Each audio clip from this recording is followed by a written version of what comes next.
Hello and welcome to Mind Shifters Radio. I'm Tim Hayes. I'm your host for the first hour. And today is Monday, June 2nd, 2025. As always, we're grateful to everyone who's joining us here today, whether you're listening live or through the archives, as we spend another couple of hours teaching and supporting people in using some of the most powerful, effective, efficient, and accessible tools I've ever encountered. These tools are available absolutely free through the tireless efforts of Dr. Michael and Jeannie Rice on the website at whyagain.org.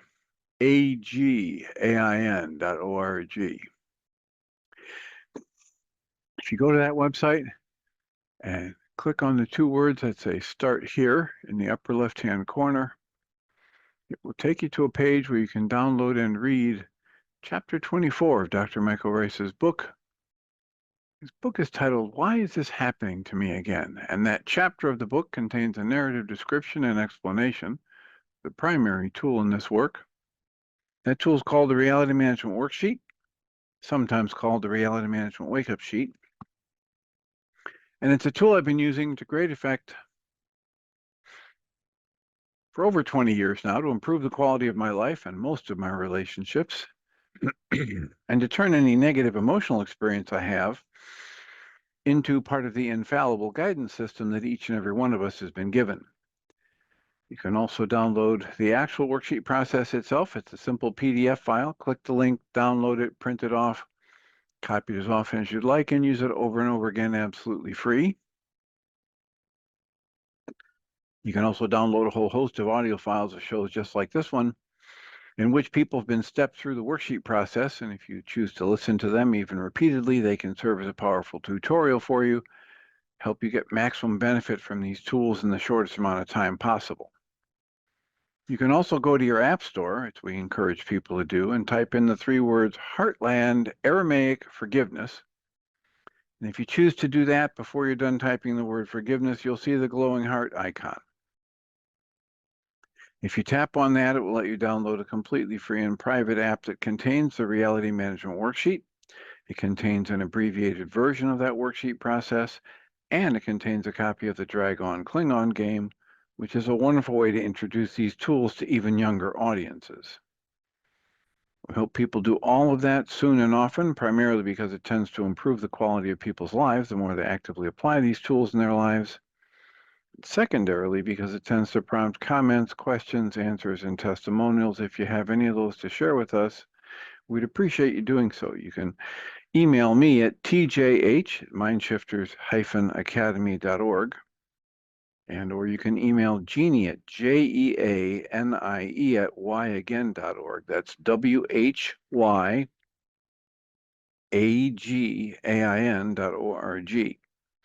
And if you'd like to join us live through Zoom, open up a window on your browser, open a Zoom window and type in the meeting ID for this first hour, which is 853-2357-4173. 853-2357-4173. And you can join us either through your phone or you can join us through your computer. And you'll be muted when you come in. If you're calling on the phone, you can unmute with *6, and then that toggles mute on and off, *6. And we encourage people to do that and unmute and raise a comment or a question or testimonial or even a refutation of something that's being offered, because every time we get input from people just like you, it dramatically increases the probability that that particular hour's show will end up being one of the highlights, end up being something that people go back and listen to over and over again for its value. And we can't really predict what comment, what question, what feedback is going to lead to the next piece of insight.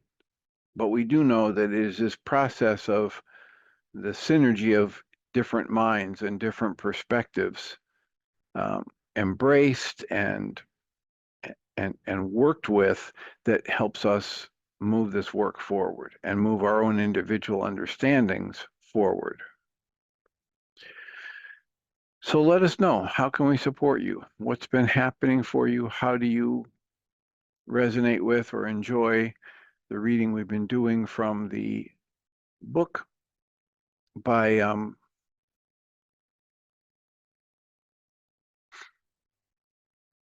Christian Sundberg? My brain took a little detour there. And the book is titled A Walk in the Physical. And the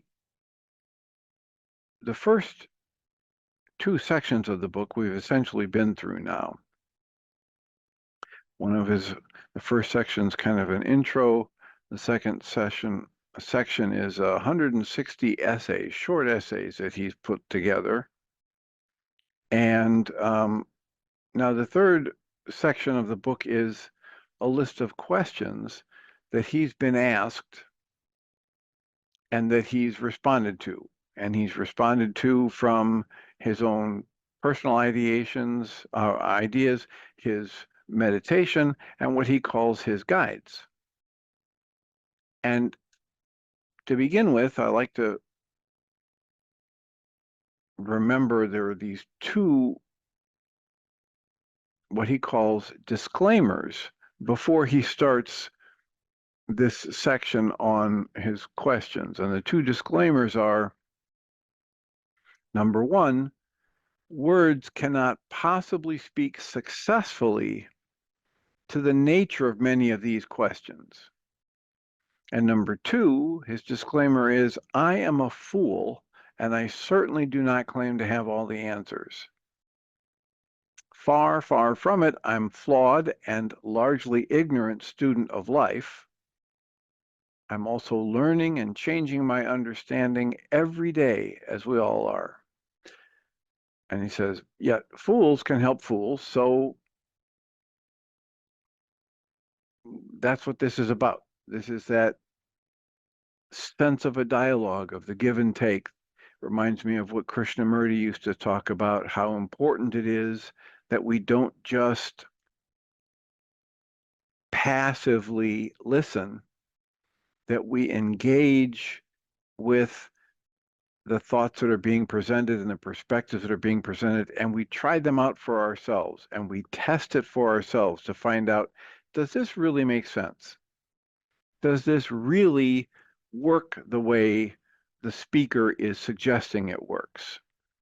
And that whole process of choosing to live from direct observation rather than living from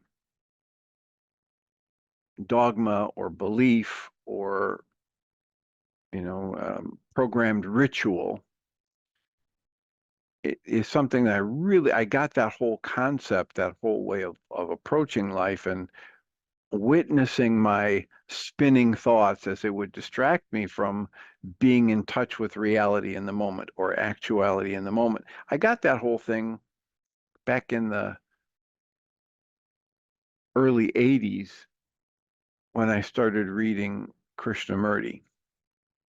And it's just strengthened over the years because it is so beneficial. The more I live in the question, the more I question everything I think I know, the better the results I get in my life.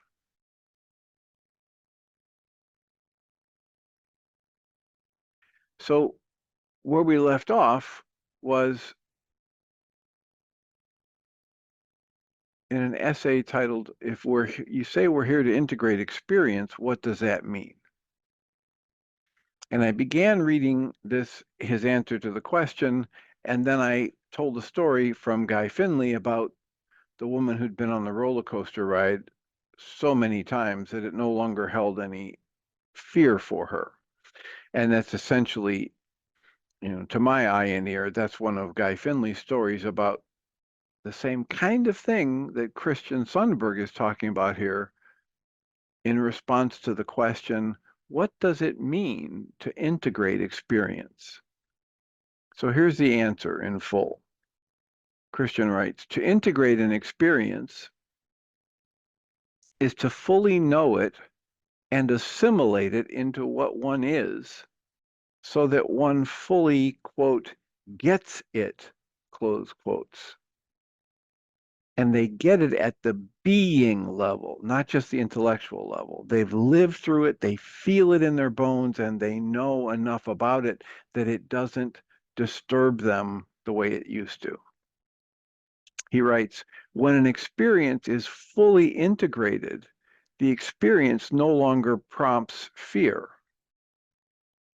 An integrated experience is one in which the individual can comfortably say, with familiarity, quote, oh, I've been there, I've done that, close quotes. As a single, very simple example, he writes, when my father was a child, he used to be afraid of his closet.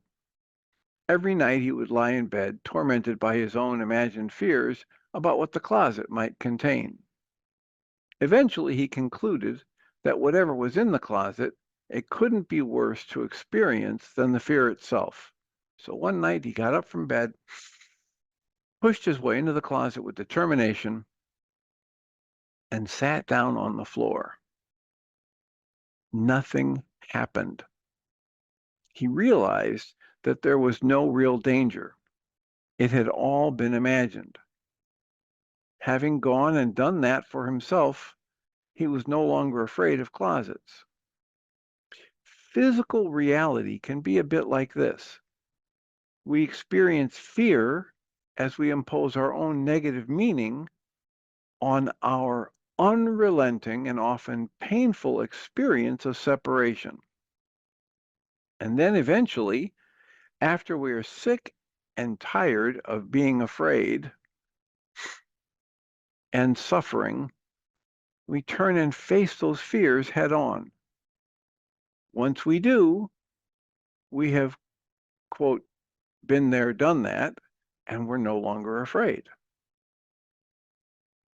While fear can be a sign of an unintegrated experience, integrating experience does not always involve fear. Learning a skill, becoming familiar with a way of living, or performing a certain role, these are also types of experience integration. Just about every experience we have in the world of form is always contributing to its integration, even if it's a very long time before we get it integrated. Integrating experience is what we do, so it is happening constantly. So hopefully this makes sense. The idea, it comes to me to mention that Guy Finley in several of his talks, he talks about how a fearful life is not a fearless life is not necessarily a life that doesn't have any fear in it. It's simply a life in which, when the fear comes up, you refuse to let what the fear tells you drive your behavior. So hopefully that makes some sense. The idea is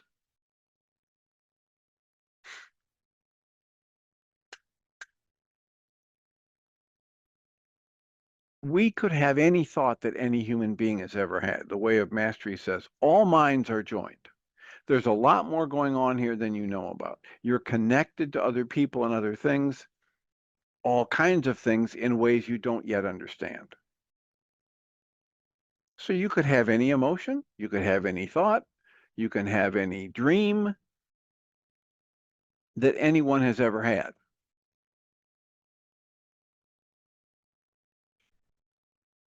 Those thoughts, those emotions, and those dreams will only have the importance for you that you give to them.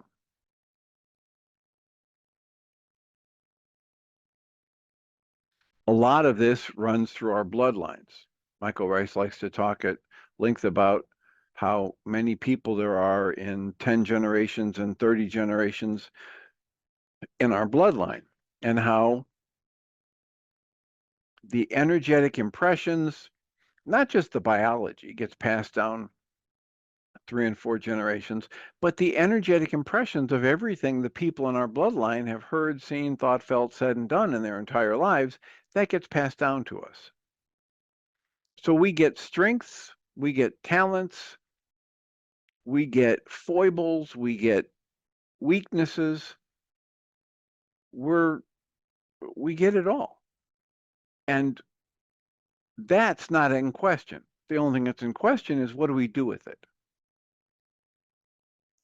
If I start having thoughts, and this has happened more than once, but the issue that's coming to mind right now is the idea of a woman who was in her mid-30s, very bright and successful and gainfully employed and all that good stuff, but she came to me and she was having a lot of anxiety and a couple different patterns of anxiety. One of them was having to do with being in closed spaces like an elevator or a closet. Another one had to do with storms like tornadoes. And it was irrational fear. And so she talked about this irrational fear, and we did some of the techniques that we normally do energetically in the session, and it wasn't touching her fear. So I suggested that since we get these things passed down from our bloodline, maybe it's not her fear. Maybe it's just an echo of things that have gone in her family prior to this.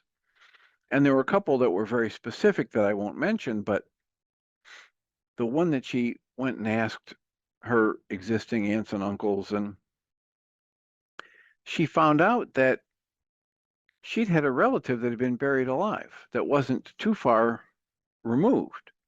And that's where the origin of this, I don't want to be in an elevator, comes from. I don't want to be, this claustrophobic experience wasn't really hers.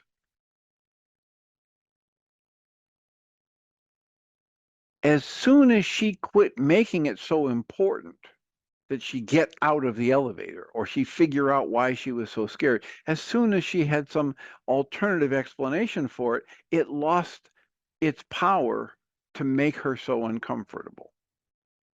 Because in truth, she was the one who was making herself uncomfortable, because she was giving this seemingly random thought about, it's not safe for me to be in an elevator, or what if I can't get out once I'm in, despite the fact that almost everybody who's ever been in an elevator has gotten out, so it's not rational. As soon as she quit giving it energy as though it were rational, it lost its power over her, or the process for her to generate fear around it. So the next essay in this, I mean, you could say from this last essay that what happened there is she learned to integrate the experience of this fear that had come down from the bloodline, and it no longer was something that she was then using to generate a bunch of fear and irrational fear. The next question here is under the category heading God, G-O-D. Is God real? And Christian writes, yes, period. God, capital G, God, source, capital S, source, is real. And in fact, is the most real thing ever. Because it's all that is, because it's the energy of creation, because it goes way beyond any words we have for it. He also writes, however, God is not like a man. Rather, God is the conscious living source of all being, the living sentient foundation of love upon which and through which all reality and all experience is built. So here's a problem. A lot of us human beings have been trained into an anthropomorphized version of God. God depending upon the training you had, he or she who sits above all and is like the puppet master, making things happen. So when you attribute human-like qualities to something, you, in the first place, it's you doing it with your mind, and so it's extraordinarily limited. In the second place, everything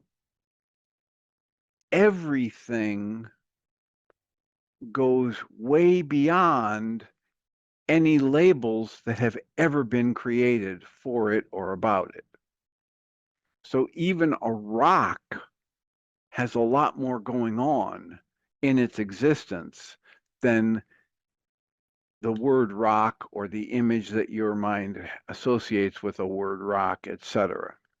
How much more so would that be true of a bird or a fish? And then how much more so would that be true of a human being? And then how much more so would that be of that which gave rise to everything from the rock through the bird and the fish and the human being? So the answer here, is there a God? Is God dead? Is there God real, etc.? The only way you can have a reasonable discussion about that is first you define what you mean by the word God. And if what you mean by the word God is some human-like intellect with extraordinary power, then you're going to have one kind of a discussion. And if what you mean by the word God is something that words can only point towards, and here are some words to point in that direction, the conscious, living source of all being and existence. What does that mean? I don't know, it's just a bunch of words. But it means it's not a person sitting in a cloud thinking thoughts with language according to something that's been written in a book, et cetera, et cetera, et cetera. And it's none of that that's being referred to in this work when people say God. So the next question that he tries to answer is the question of, is God a light? Is God a man? Is God a force? Is God an energy? What is he? This is the question. He, gendered masculine. And Christian writes in form of an answer, to ask, quote, which object is God, close quotes. This is to mistakenly assign a fundamental existence to the object, as if words like light or man were fundamental things that God is something other than.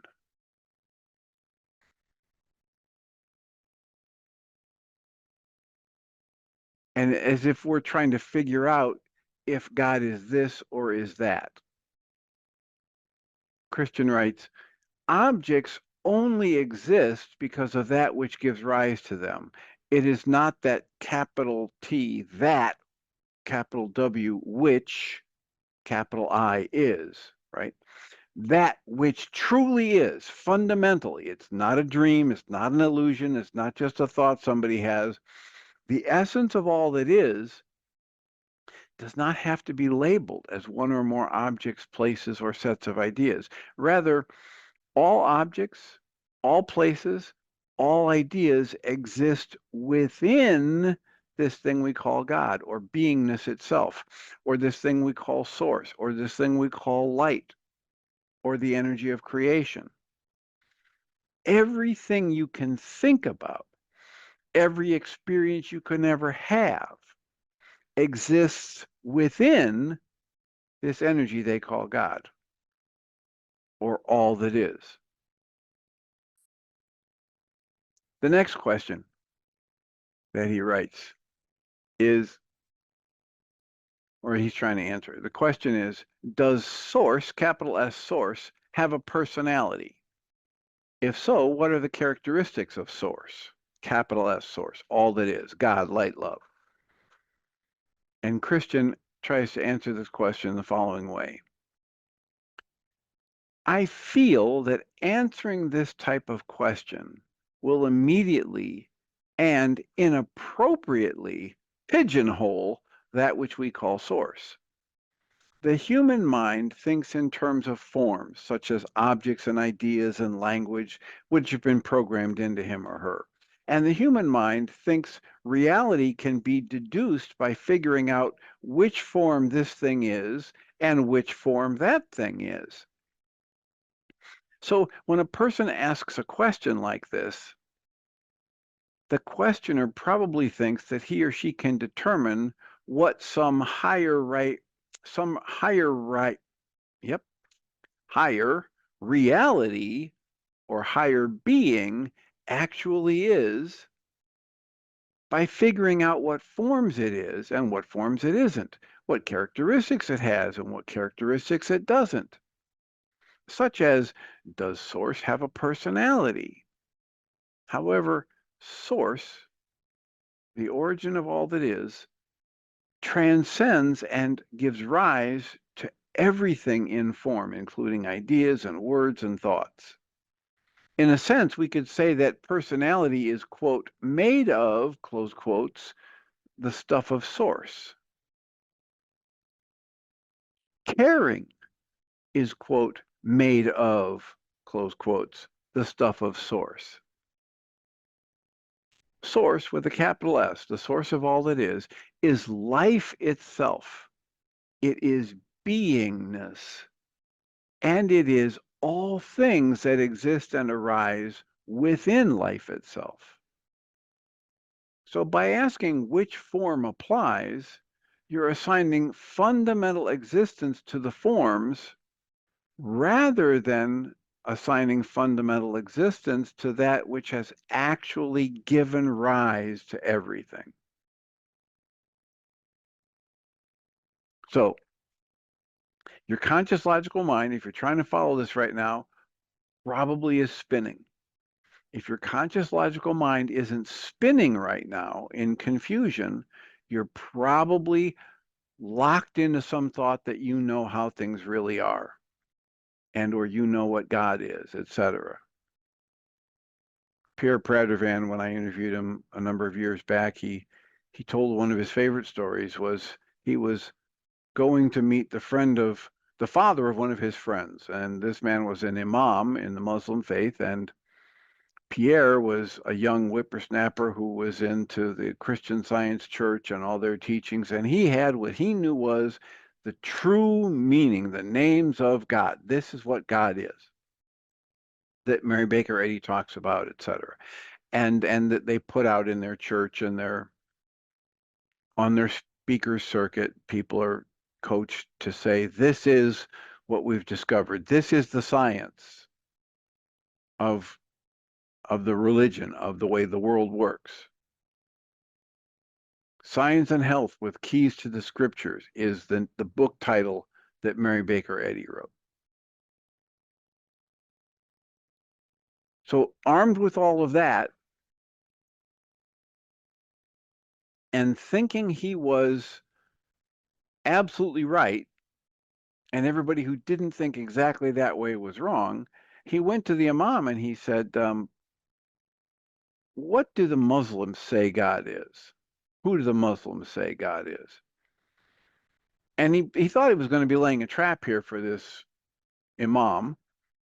And so he laid it out there with a kind of a challenge of smugness, as only a 20-something or 30-something could. And his friend's father, the Imam, said to him, well, you know what, Pierre? If you could take all of the branches of every tree that's ever been in existence and use it as a pen, and you could take all of the water that's in every ocean, river, lake, stream, creek, etc., as ink, and if you wrote for an eternity, you would never exhaust all the names for God.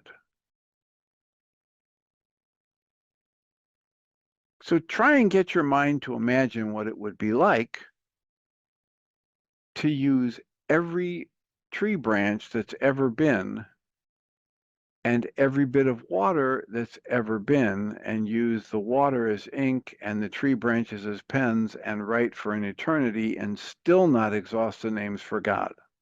That's how your mind should be spinning right now as you're trying to listen to an answer to a question, what are the characteristics of Source, of God?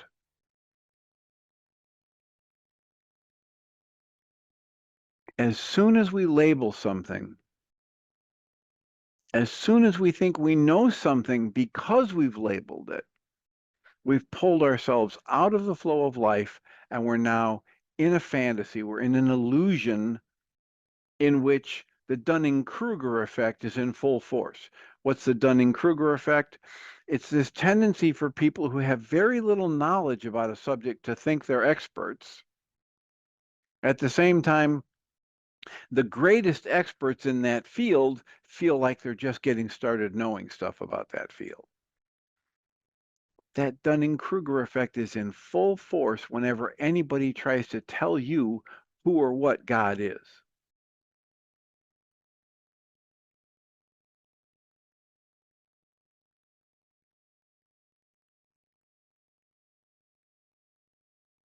I like to talk about it in this way to say, you know, I'm not a dummy. I'm a little bit above average intelligence as humans go on this planet, and yet on a regular basis, this conscious logical mind that I have stumbles and falls trying to keep track of just the daily routine things. I literally got out of my car this morning and there were 2 bags and a coffee cup and my cane that I was going to get out and bring in. And I got into the office and realized I only brought one of the 2 bags. Whatever was going on in my mind, whatever kind of, and I wasn't listening to the radio, I wasn't, you know, playing with my phone while I was driving. I was just driving to the office, getting out and getting into that mind, which functions well enough to keep me going, and my zipper's up and my shoes are tied, and I drove myself to work on time today. But that mind frequently leaves me wanting it to function better, to track certain things, to figure things out. And that's the mind I have to use when somebody asks me who or what is God. I hope you can see the silliness of that. So no one's raising a hand to ask a question or comment, but I will invite you to do that. We've got about 25 minutes left. The next question that he tries to answer is, who's got their hand up? Is that Susan? I put something in the chat. Maybe it didn't register. Well, that's something I'm going to have to work on. It does register, but it's a little tiny red thing. Oh, okay. So Well, it just hit you that any concept of God is a perception and is automatically codependent and therefore unhealthy. Well, I have to say you're on the right track, right? But I wouldn't put the word codependent in there. What do you mean when you say codependent? Well, I'm talking about a human relationship, a person, God as a person.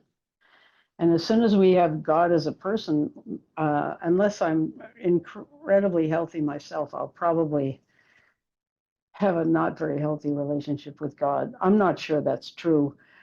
It's just that it's based on perceptions and, like Michael Rice likes to joke about how we use God as a cosmic ATM machine.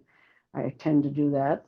I ask for help for this, that, and the other, and pray for people that they feel better. And that's like asking for favors. And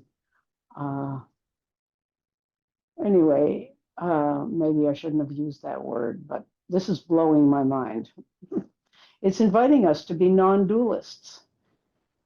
Well, it's inviting us to wake up to understand just to understand myself. Right? That's plenty in this life. If I can understand myself, what does that mean? It means at every level. I mean, one of the bottom line observations says if I have a negative thought about myself or somebody else, or a negative emotion active in my mind, I can instantly know what's wrong. Well, that means that most of the time I've got younger versions of me generating my negative emotional states, whether it's fear, Mm, anxiety, irritation, hurt, confusion. But that's not all I have access to in that moment. It's mm, just a part of me that came into existence as a solution to a problem sometime in the past. Well, if I can get really, really clear about that fact, then I can actually start comforting myself mm. rather than believing my fearful thoughts and using them as the impetus for my words and actions. Yeah. But I can't do that unless I start to understand myself and what my thoughts are and what I'm doing with them. This is why people like Krishnamurti and David Bohm spent so much time trying to talk about and tease out the fundamental flaw that exists in human thought.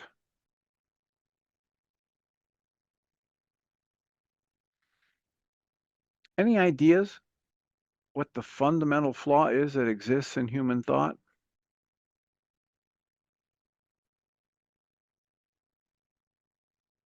Well, I can think of a lot of them, I guess. I mean, Well, we, start with the idea that when we think something, we think we're right. oh, yes. Okay, that's And a good one. and when we name something, we think we know what it is. Mm-hmm. But this is why great minds, and Krishnamurti was just one of them. He wasn't so much a great person or mind, but he tapped into these very deep truths. One of them is the word is not the thing. You see a bird fly by and it's got a red breast, and you say, oh, that's a robin. And you think you know that miracle of life expressing in form. That's a flaw in thought. You know what's a weird cut through for that? It's, I don't know if it really applies exactly where you're talking about, but the other day I was complaining about a certain person who keeps sending me hate mail. And you said, practice loving him, not loving him the way, practice seeing him as innocent. Say the Pradavan thing, I love you and I bless you. And I thought, the heck, I want to do that. I don't want to do that. But I began doing it. And there is something tangible in the act which dissolves, like a chemical reaction, dissolves the hard feeling, puts you in another place. But maybe that's what we have to do with absolutely everything. Yes. Yes, because there right there, there's the realization that the discomfort you were feeling was self-created. Yeah, and another thing you said was be gentle with yourself, Yes. because if you are hurt, you probably are buying into the accusation. You're probably thinking that person is right on some level. And And I don't so, want to look at it, and I have to hide it from myself and others. right. And I can prove to myself how wrong it is by getting angry at that person. Mm-hmm. All And of this, those, all of those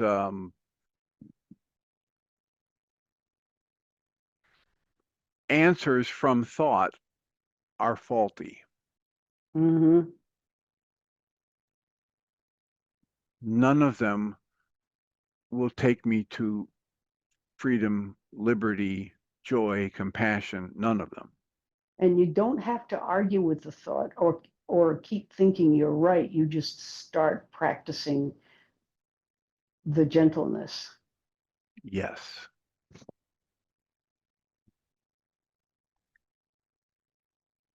But that's a powerful example. That's one of the things that, I tell people, please pay attention. If you're willing to do a worksheet at all ever, please pay attention to one of the most fundamental aspects of that is that when you do a worksheet and you start out at like the last one we did here, the person started out at an 8 out of 10 upset, and when at the end they were down to a 3 out of 10 upset. And it was a whole different flavor of negative emotion. Mm. They went from frustration to sadness. Mm-hmm. But the core thing to remember when that happens is I just lived through a life experience that demonstrates to me that my emotions are created inside me. Mm-hmm. Nothing changed outside of me. Nothing changed in the person who sent the nasty letter or ripped me off for money or whatever. And yet my internal experience, my emotions have been dramatically transitioned or changed or dismantled, whatever word you want to use.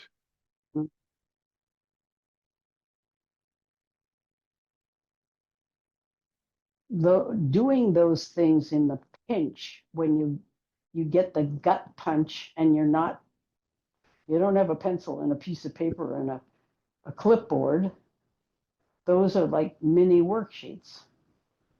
They get you to the enlightened goal. They jump over everything and get you to the enlightened goal, and yet it really is a realization. It is an alchemical change. It isn't just, what's the word Michael uses? It's so good. Premature enlightenment or something like Yeah, that. premature positive thinking. Yeah. It's the realization of the way these things actually work Right. that is liberating. The more I live in a dream, the less I'm free or at liberty to change. I have to wake up from the dream in order to be able to change something for the better. Dr. Tim, how did you come upon the realization of being gentle with yourself? Well, it's in a lot of the great teachings. It's in the Buddhist tradition. It's, I had you know, I was you could say my pump was primed for this in my life because I won the lottery with my parents. Mm. Now, what does that mean? You won the lottery with your parents. Well, my parents were really nice people. Yes, that's true. But it's not just that. Winning the lottery with parents doesn't just mean having the best parents ever. It means having parents that were a really good fit for your personality. Mm. So we have 4 kids in our family. And my parents were probably the best possible fit for me, a Mm. good fit for my brother, and adequate for my sisters. So I absolutely I know for a fact that not all 4 of us as siblings would say that we won the lottery with parents Mm. and have it be this really deep. So because it was such a good match for me when I was growing up, who my parents were and the attention they gave me and the restrictions they put on me, et cetera, and the stretching they made me do to, try and fit in and all that, all the good stuff, the good and not so good.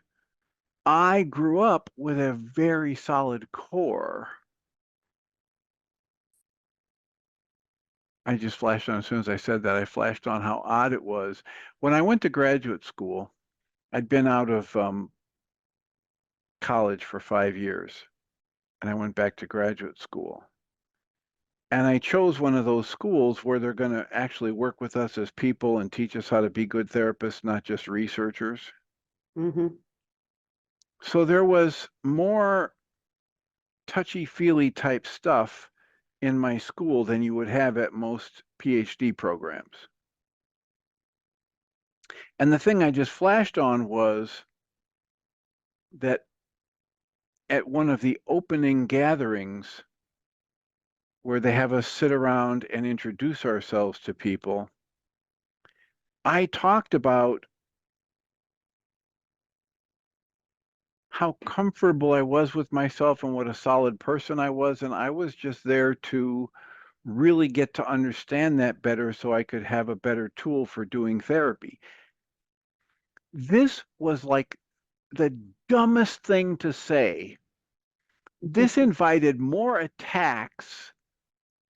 I was so ignorant. I had no idea the Pandora's box that would open up because so many people in that program were so wounded. And it was like waving a red blanket in front of a bull. It just got everybody agitated. And there were people who absolutely thought, here's one of the most wounded people in the room having to brag about how good they are. And other people who thought, you know, can't even remember all the negativity. All I remember is as soon as I finished saying it, I thought, this was a mistake. But I wasn't, I wasn't in any way feeling like I needed to retract it. I could just feel all of the negativity that people generated around that and how different their life experiences had been to mine. So when you ask, where did I get this? How did I stumble across this? I was primed for it.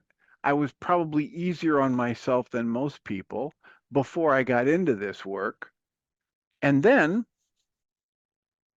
I ran across people who specifically said it, like Sylvia Borstein, who said she developed a practice of any time she got upset, had any kind of a tense or negative emotion, she would put her hand over her heart space and talk gently to herself and say, Sylvia, sweetheart, you're in pain. So take a deep breath or two and slow down and calm down. And then we'll look at what's going on and then we'll decide what to do. But for now, Sylvia, sweetheart, you're in pain. And when I heard that in an interview with Krista Tippett, I thought that is a wonderful, specific way to strengthen what I've been trying to tell people for years. Mm.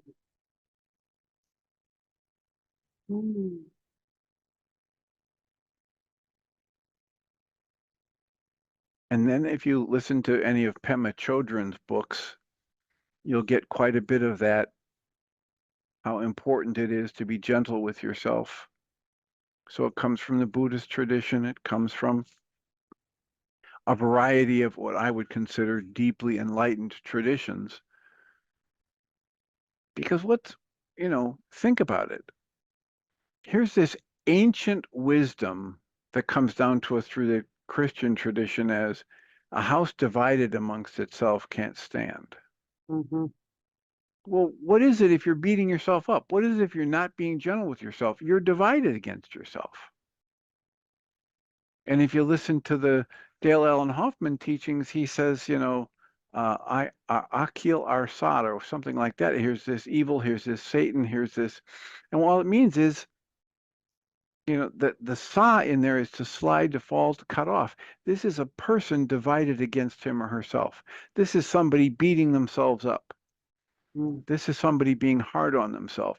It's the evil, it's the devil,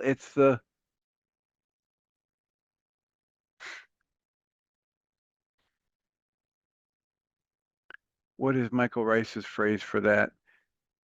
It's the resistor, one who misleads. Oh, yeah. It was never intended, the idea of the concept of a devil was never intended to be an external spirit being or demon separate from the person. This is just describing an internal dynamic which is rooted in the process of thought that divides a person from his or her own essence, awareness, and the house divided against itself cannot stand. So you're tearing yourself down whenever you're not being gentle with yourself. And this doesn't mean you can't make a course correction. This doesn't mean you can't acknowledge that when something you have done in the past isn't the best it could be or wasn't very useful. And at the same time, you acknowledge that this might have been less than optimal and even hurtful. I don't need to beat myself up for it. I can just acknowledge, oh, it's like when I'm driving, there are some people I feel so blessed at times when I realize that I didn't have this. If I'm driving and I miss my turn, I just say, oh, okay, what do I need to do next? Instead of anger, swearing, tension, bitterness, oh, you idiot. There's no need for any of that. None of that helps me get back on track. And so I was so relieved. I kind of chuckled at it at times when these GPS systems came out. And if you missed one of their turns, they didn't yell at you. They would I just know say, it. I'm recalculating. Well, that's the kind of thing I had been trained into from my family of origin. And I that's was what I was, astounded when they did that. When that GPS didn't yell at me, I thought, how cool. It's just saying, oh, recalculate. yeah, take another That's shot. right. That's so good. So as I look at the board, I see that Celinda has unmuted. Did you have a comment, Celinda? You bet. Everything you've been saying, you and Susan have been saying, I have had in spades this week. And so right on, continue on with that wonderful conversation. I found out that my cat is actually my teacher. And I'm amazed. I also had a private session with Gary Craig on the optimal EFT. Amazed, and it's just all, and your worksheets that I've done, the support group, listening to you and Susan, it's sort of like all of this repetition, reading the walk and the physical, everything is just like blossoming in my head at the moment. Yes, yes, yes, this is all where I want to be. So thank you, and I'm getting there. Well, With congratulations. all of your help and my willingness. Well, I'm glad that it's producing some positive results for you. Yeah, it is. Life-changing, Jim and Susan. And Susan, you are my pea in the pod sister. Boy, keep it up, woman. Well, I'm honored. Thank you, Celinda. And so am I, sweetheart. You're so welcome and deserving. We're just a couple of monkeys, woman. Mm-hmm. It's wonderful. It's wonderful to have an intelligent brain, and it's wonderful to put it to its right function. And Well, and I and appreciate remember everything. that Dunning-Kruger effect. I right? really appreciated that. But most of the today. people that use that term use it as a pejorative for the people who don't know that much but think they know it all. And the other side is just as important. The recognition that the smartest people on the planet, as they keep learning, they move into deeper and deeper realizations about how little they actually know about all there is to know. Is that what the Dunning-Kruger effect is? Yep. Well, the Dunning-Kruger effect has both sides. Oh, I see. It's the tendency for people who don't have very much knowledge about a field to over-predict or over-assess how smart they are about the field. Mm. And at the same time, the people who are actual experts in that field have a tendency to understand how little they actually know. So they're much less likely to brag to you about all that they know. They might be willing to share with you what they know, but they're not so likely to brag that they know everything. Go ahead, Celinda. That's what I'm learning now, that there are two sides to that coin, and I'm learning the other side about oh, the more I know, the less I know. I think I'll go back to the drawing board and let my cat teach me. Yeah, knowing in that intellectual sense is highly overrated. That's why in books like The Way of Mastery, they try to help us redefine knowledge, words like knowledge.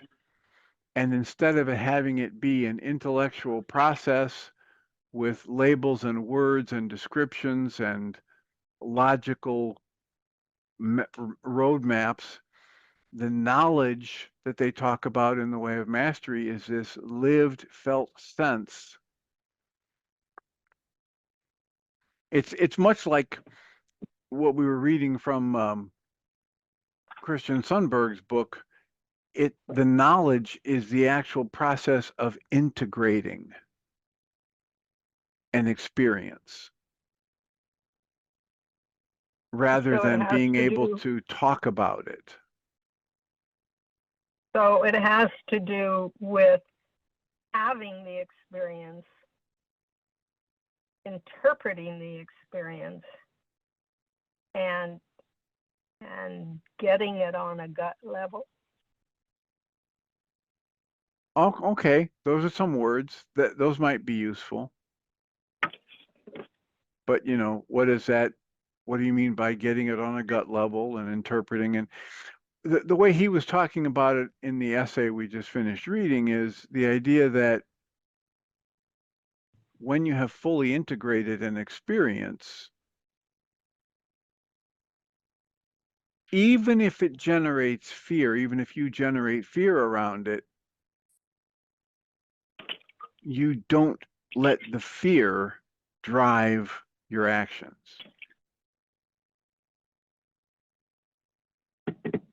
Okay, I got it. I think I got it. On some level, I got it.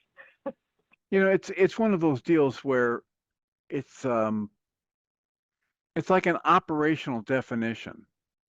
An operational definition is a way to talk about something and identifying something by the way it actually functions.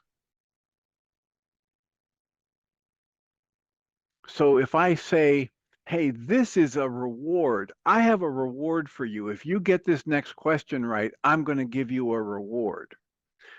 And by reward, I mean something that when I give it to you right after you've done something that I like, it increases the chances that you'll do that behavior more often. Whereas the punishment could be operationally defined as something I do after which you are less likely to do the behavior again. So I say, hey, I've got a reward for you if you get this next question right. And you answer the question correctly, and I call your house every hour. I call your cell phone every hour for the next week. Every hour. What are you doing? Why are you bothering me? This is your reward. This is what I said I would do if you got the question right. Well, that's not a reward. I hate this. Stop this. It's not functioning as a reward because you're much less likely to answer the next question correctly, even if you know the answer, because you don't want me calling your phone for the next week every hour. Does that make sense in terms of an operational definition is simply a description of the way something actually works? And so in this sense, we're talking about what's knowledge. Well, it's what meaning do you want to give that word? And do you It's want to very give it? personal. Pardon me? It's very personal. I mean, it's only the meaning for me. I can't generalize it and say this is the meaning for everyone else, even though I do, and then I have to catch myself. Understood. Well, I just looked up and saw the time, so I'll have to mute you, and thank you for your comments and questions. I'll remind us all that we come from love. We're made of the stuff we call love. We actually are love, and everything else is false. Michael and Jeannie should start another show in moments.